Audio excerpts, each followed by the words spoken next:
Boa noite, professor Agostinho da Silva. Boa noite. Alguém carregou ali num botão para que comecemos a conversar. Vamos aí. Isso de alguma forma constrange a nossa conversa, ou não queria que seja assim? Acho que não. Que não. Que é como se estivéssemos antigamente, em qualquer lugar em que nos tivéssemos encontrado, e vamos continuar a conversa. Mas vamos ser um pouco atores, por mais que estejamos descontraídos, ou o professor já conseguiu uma descontração tal que não se sente um pouco aqui na pele de alguém que está a representar um papel? Pode ser que a minha contração me apareça a mim e aos outros como descontração.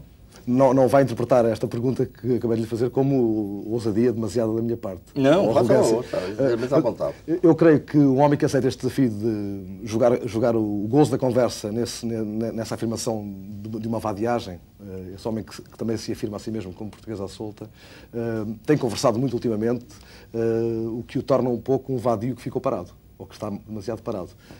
Não se sente demasiado parado por conversar muito e vadiar pouco?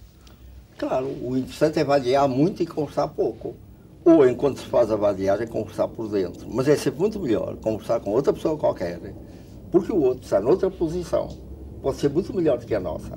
E desde que ele se exprima com toda a liberdade, pode aparecer mesmo com um pensamento inteiramente contrário, que nós só temos, por um lado, que louvar estarmos num tempo da liberdade em que cada um pode dizer aquilo que lhe pareça que é o mais interessante. Por outro lado, é muito bom sempre que o outro fale, e muito bom a maior parte das vezes que o outro pense o contrário daquilo que se está pensando, porque podemos nós estar iludidos a nosso respeito. De maneira que aquilo que aparece contra, eu acho que deve ser sempre olhado como alguma coisa de positivo, e tirarmos um proveito para avanço daquilo que a muita gente parece significar um recuo. De maneira que faz a favor de estar inteiramente à vontade, exatamente aquilo que pensar, exatamente aquilo que quiser dizer. E nesse seu elogio da conversa, há uma permanente busca do contrário. É um catador de contrários quando conversa com alguém? Não sou um caçador de contrários, sou caçador de coisa nenhuma. Desde que a vida venha e me ofereça aquilo que ela acha que interessa a ela a vida, ou interessa a nós, um dos dois. Então, ela que isso tem venha acontecido, e diga, professor? Tem acontecido isso? A vida tem chegado à sua porta? Tem-lhe trazido coisas boas? Amavelmente tem acontecido da parte dela ter trazido aquelas coisas que, mesmo parecendo contrárias, acabam por ser positivas, no sentido que eu considero que é positivo tudo aquilo que constrói, que vai adiantando a construção. E negativo tudo aquilo que para a construção, por exemplo, na admiração de si próprio. De maneira que tudo quando surge adverso ou contrário, me parece extremamente interessante. E, sobretudo, porque é uma revelação da pessoa que o faz. Como se a vida em si mesma soubesse catar também os preguiçosos que estão ali a contemplá-la e soubesse estimá-los um pouco mais. Um homem sentado à soleira da porta, contemplando a vida, e ela acaba favorecendo esse olhar contemplativo. É isso? Sente que há esse jogo harmonioso? A vida faz isso. É bom estarmos o mais possível em silêncio para que a vida ela possa falar. Veja só o que sucede em textos. Eu estou sempre citando estes textos porque as pessoas acham muito estranho que eu esteja citando estes textos, e eu os cito porque são receitas para o futuro. A Ilha dos Amores do Camões ou A História do Futuro do António Vieira são coisas em que eles pretendem, sobretudo, que a pessoa esteja em silêncio ouvindo. Da parte do Camões, porque é aquela linguagem politeísta de que ele gostava, que era moda no tempo, não? E fala a voz da deusa. E o Vieira, que era um jesuíta muito disciplinado, ele queria que as pessoas ouvissem a voz de Deus, estivessem o mais possível em silêncio para ouvirem a voz da deusa ou para ouvirem a voz de Deus.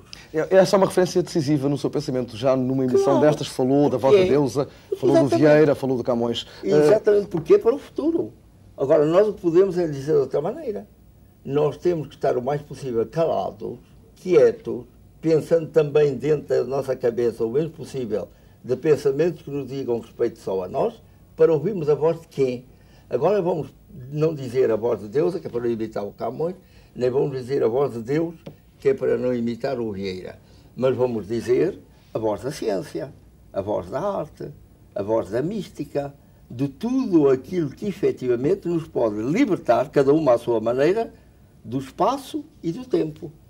Professor, e as pessoas que estão ali a ouvir-nos em casa, já que isto é de alguma forma uma montra, e que ouvem sistematicamente apelar a essa escuta, a esse posto de faroleiro, de vigia, para captar a voz da deusa, nos seus muitos sinais, como é que elas captam a voz da vida, elas que passam pela vida como condenados? Mas isto é a coisa terrível da maior parte das pessoas que vivem neste tempo. Elas estão interessadas por pormenores, ou estão interessadas por drogas, várias espécies de drogas. Uma das quais o trabalho. O consumismo é uma droga. E o trabalho? E o trabalho às vezes é uma droga. Por isso é que as pessoas, muitas vezes, quando se reformam, morrem logo, porque lhes faltou a droga. Que era, estavam distraídos pela vida porque estavam a ter que realizar uma tarefa. Ou estavam com companheiros de trabalho. Ora, esta é uma coisa, aqui eu bato palmas, apesar da montra em que estamos nos constrangir, mas creio que quando lança libelos contra o trabalho, deixa que algo da imensa carga subversiva que o seu apelo à preguiça sempre criadora, inimiga do tédio, acabe por perder. Porquê é que não diz às pessoas, deixem de trabalhar? E o diz de uma forma mais lateral, mais subtil, mais poética? Sempre, Tem medo de ser subversivo? Sempre fiz a distinção entre trabalho, aquilo que é obrigatório, e ocupação, aquilo que é de nosso gosto e de nossa escolha. E o que condena o trabalho obrigatório? Um dia as pessoas não estejam nessa espécie de preguiça, que significa não fazer nada, não pensar nada. Quero que sempre sejam como o tal brasileiro, que respondeu ao americano, quando ele lhe perguntou, o senhor nunca tem vontade de trabalhar? Tem, muitas vezes, mas reajo sempre. É preciso que a preguiça, aquilo que ele chama de preguiça ou ócio, seja uma reação a ocupações que não têm interesse. Mas a preguiça é uma coisa boa, professor. Mas hoje, meu amigo, ainda precisamos trabalhar e muito. Faltam muitas máquinas para fazer o trabalho que nós fazemos ainda. Tem que se progredir muito na mecânica e na ciência. Ou seja, lá está o professor, mais uma vez, a prometer-nos futuro. A remeter-nos para o ancorador do passado, esse imenso caldinho que sustenta a nossa saudade, e a prometer-nos para o futuro. E, então, e o que é que fazemos destes dias tristes e cinzentos? Olha, eu não sei se estou a remeter para o futuro, se estou a remeter para o passado, ou se estarei, absurdamente, se quiserem, a remeter para a eternidade das coisas. Porque eu me apoio em quê? Nos homens que no século XIII faziam o culto do Espírito Santo, criam a vida gratuita, criam o menino não sujeito a nenhuma espécie de disciplina e queriam que todas as cadeias e provavelmente todos os códigos fossem simples recordação do passado, que o crime tivesse desaparecido da Terra. Então, quando eu continuo defendendo isto, sou do futuro ou sou do passado? É muito difícil de dizer. Parece que sou de alguma coisa que ainda se não conseguiu fazer. Mas que esses portugueses acreditavam que um dia se pode fazer. E eu acredito que um dia se pode fazer. E o presente joga onde aí, professor? O presente é um tempo de intervalo, é um tempo de espera só? É como nós, quando marchamos para nos dirigirmos a alguma coisa, já partimos de onde partimos, ainda não chegámos onde queremos chegar, vamos marchando. É como hoje. Eu vou partir da ideia dos portugueses do século XIII, que não sei se é do século XIII, ou de portugueses ainda mais antigos que esse do século XIII, foi de onde parti. Quero chegar àquilo que eles queriam chegar. Entretanto, estou caminhando. E comigo, milhões de homens têm ainda que trabalhar, como eu trabalhei. Eu hoje posso advogar mais limpamente o futuro de ócio, porque tinha poucas horas de ócio no meio do trabalho todo que tive que executar. E que não foi pouco, porque foi sempre, para mim, a felicidade extremamente interessante. Ao passo que há pessoas que, por azar, não encontram senão um trabalho que lhes é extremamente desagradável e que está destruindo aqueles que eles podiam ser no mundo. Então tem que se ver se de alguma maneira se toma atenção a essa gente, se lhes facilita a vida e notar sobretudo que hoje com o desempregado já há muita gente de tempo livre que seria preciso apoiar e aproveitar na sua plenitude. Ora está, quando fala em desempregado, penso que alguma coisa se arrepia na pele de alguns desempregados portugueses. Consegue explicar-lhes o que é que quer dizer-lhes quando diz aí está esse grande exército de desempregados, eles são de alguma forma já um esboço de futuro, tal como sonhamos. Mas de facto não são. De facto o presente nega isso. De facto é terrível para eles viver os dias da grande incerteza em que vivem. E sabe o amigo porque eles são do presente? Porque alguém tem que trabalhar para eles. O dinheiro que eles recebem do Estado não cai do céu, ou estão milhões. É dinheiro de impostos que alguém paga. Então o que acontece é que muita gente hoje está pagando impostos para disso tirarem as despesas do comum, digamos assim, e por outro lado o subsídio para os desempregados não morrerem de fome. Mas ainda se não fez alguma coisa muito mais importante do que isso, é uma universidade inteiramente aberta para que esses desempregados possam não morrer de tédio, tenham alguma coisa que os interesse. O que é que pode interessá-los, professor? O que pode interessar? Pode interessar arte, pode interessar ciência, pode interessar mística. Abriu-se já alguma coisa que dissesse, aqui se pode aprender ciência, aqui se pode aprender arte, aqui se pode aprender mística. Eu gostaria de um dia poder ainda fazer uma pequena experiência de abrir alguma coisa em que coubessem 2 ou 3 pessoas para aprenderem uma arte que quisessem, uma ciência que quisessem, ou uma espécie de mística que quisessem. E não me importaria de abrir alguma coisa que só tivesse 3 pessoas aprendendo cada uma a sua coisa, porque isso é semente. Valia a pena, mesmo que fossem 3. Claro. Então é um homem que anda, é um homem que anda a semear em que campo? Acha que o campo em que semeia é fértil ou dentro de 2, 3 anos este discurso não pega mais? Meu amigo, o campo é sempre fértil. Eu o que temo muitas vezes é que a semente seja avariada, por culpa minha ou não. O que é aqui a semente específico, professor? O que é aqui a semente? É isso.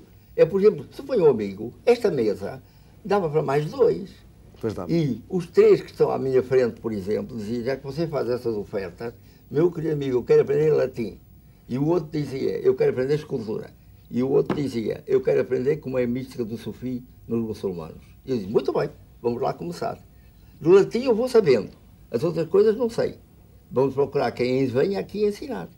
E outro dia, quando eu falei nisso a propósito dos alunos que não entravam na universidade, houve um grande professor de matemática que me escreveu e disse, se você a qualquer altura precisar de um matemático, eu estou inteiramente ao seu dispor. E nunca o Ministro da Educação lhe fez uma oferta dessas? Nunca o Ministro da Educação, por exemplo, chamou para uma mesa destas e disse, professor, ponha lá as suas ideias na mesa? Meu querido amigo, o grave nessas coisas é ser Ministro da Educação. Isso é que é perigoso, não é? Sim? Estar aqui a falar consigo e para um público que nos ouve os dois, é excelente, é do melhor que há.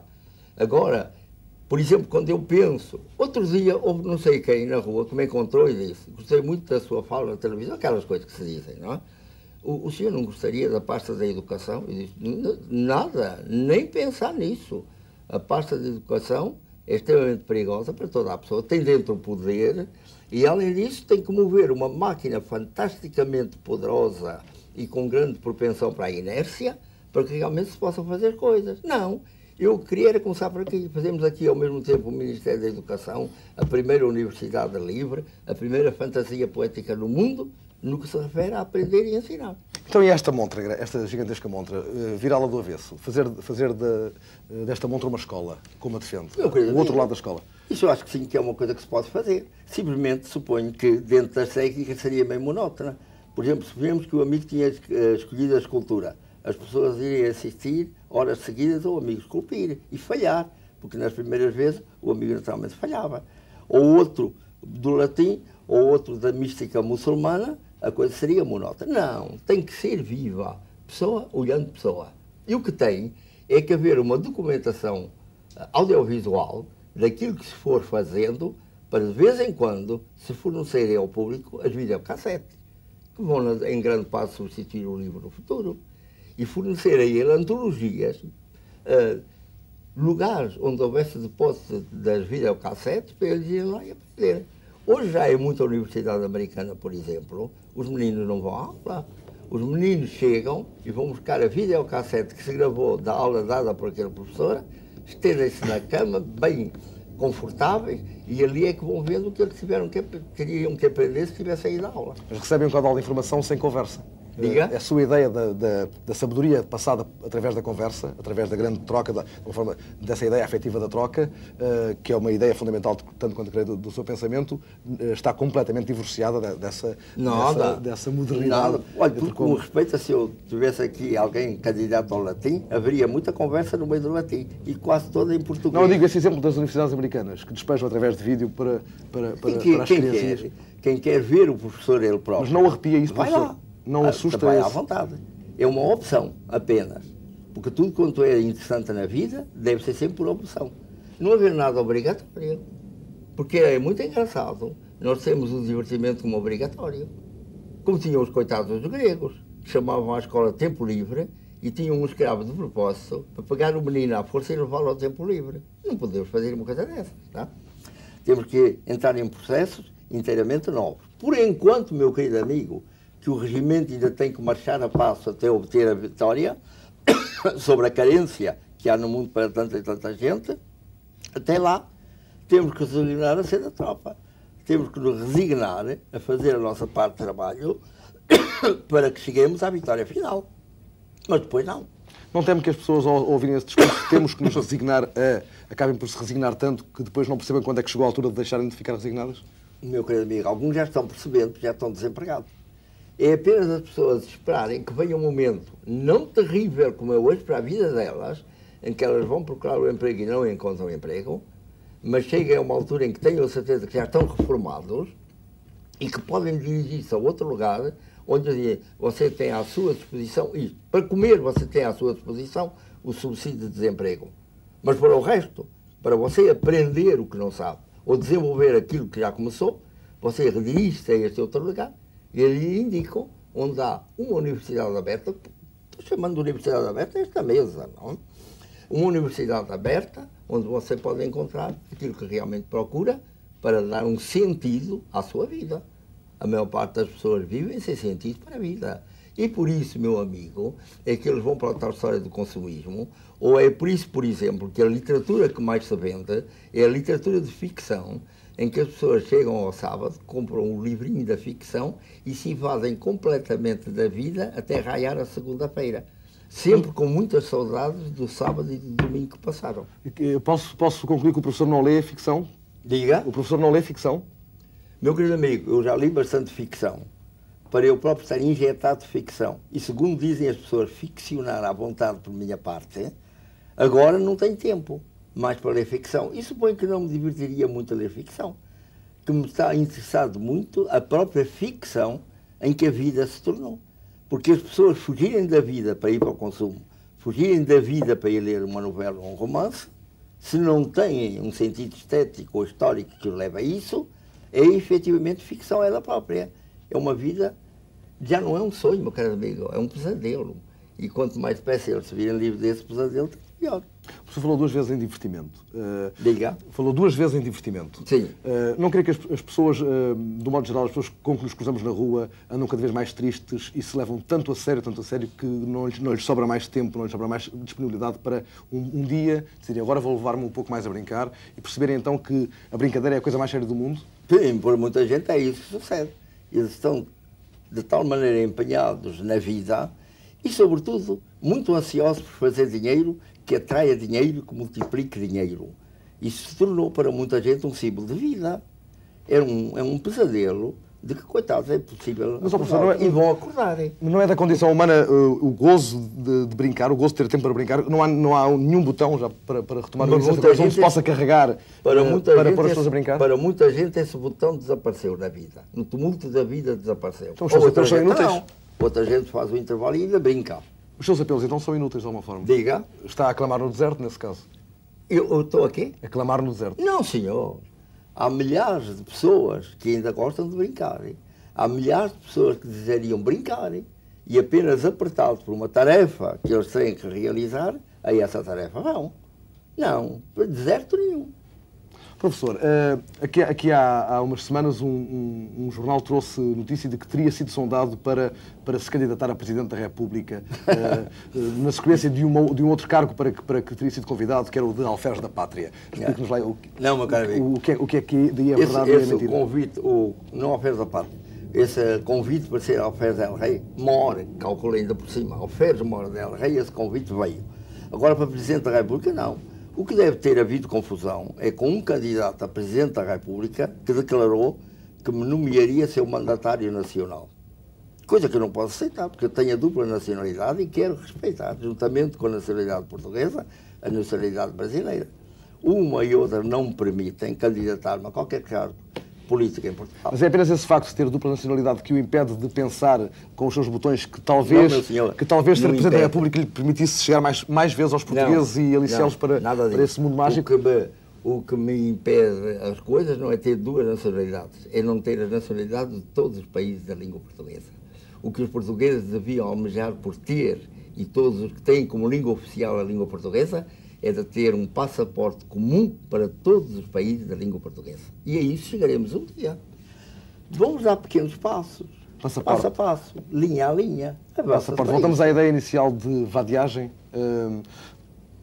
A ideia de vadiagem, onde é que belisca essa ideia de viagem que temos hoje, que é uma ideia que nos afasta do gozo de olhar mapas e do gozo de olhar paisagens, cada vez mais consumir também paisagens? Vadiagem é simplesmente não ter que assinar o ponto num lugar qualquer. Mas é também andar caminho. O que é? É também andar caminhos. Andar caminho por toda a parte, do que se quiser. Pode ser vadiar por dentro.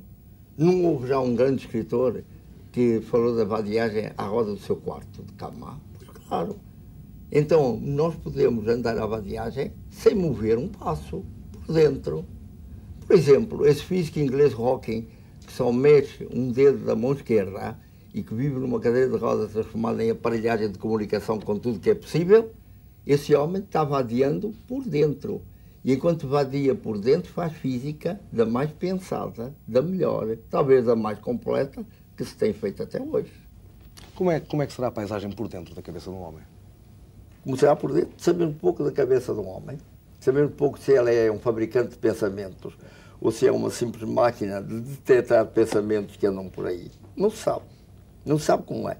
Sabe-se pouco da sua fisiologia e sabe-se menos ainda daquilo que seria mais interessante que a fisiologia, que é a forma de seu funcionamento, por exemplo, psicológico ou de outras espécies semelhantes. Mas imagina a cabeça de um homem por dentro como uma espécie de quarto escuro também ainda? Não, com o quarto escuro. É à volta do qual se dão passos. Com uma forte iluminação, se vadia... nós é que provavelmente não temos olhos para ver essa iluminação. Cada um só vê do universo aquilo que a sua sensibilidade, a sua maneira de ser lhe permite. O universo pode ser muito mais vasto e muito mais diferente do que aquilo que é apenas o nosso mundo. Pode haver nesta mesa uns seres microscópicos que andem passeando por entre os átomos que constituem a mesa. Nós não damos por eles.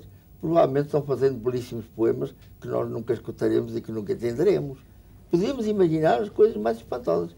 Ou podemos imaginar, pelo contrário, gigantes tremendos pelos quais nós sejamos os seres microscópicos que imaginamos para esta mesa rodando entre os átomos.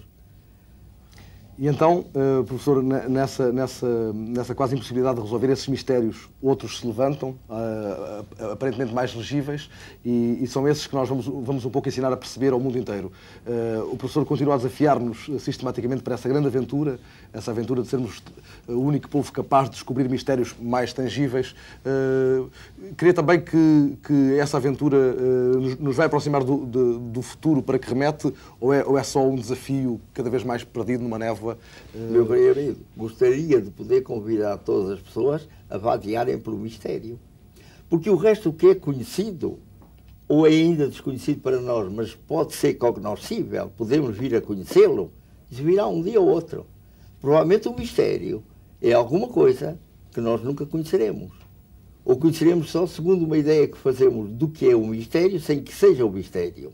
Pode ser que suceda isso. Então me parecia que se eu pudesse convidar alguém para uma boa vadiagem, seria a boa vadiagem por todo o mistério que nos cerca, completo, e que nós devemos ver cada vez mais como mistério. Ao mesmo tempo que tomemos também a ideia de que qualquer coisa, esta mesa, por exemplo, ao mesmo tempo que é um mistério, é também alguma coisa muito conhecida que eu posso, por exemplo, pôr em matemática. Há as duas coisas ao mesmo tempo. O simultâneo é que é o interessante na vida. Mas se eu tivesse que escolher entre aquilo que é concreto para um dia dominar o concreto e passar a aborrecer-me em todas as horas vagas que tivesse, eu o que gostaria é que se me apresentassem sempre mistérios sucessivos para eu ir vadiando, e se pudesse vadiar com os amigos, excelente, muito melhor ainda seria. Sempre à conversa.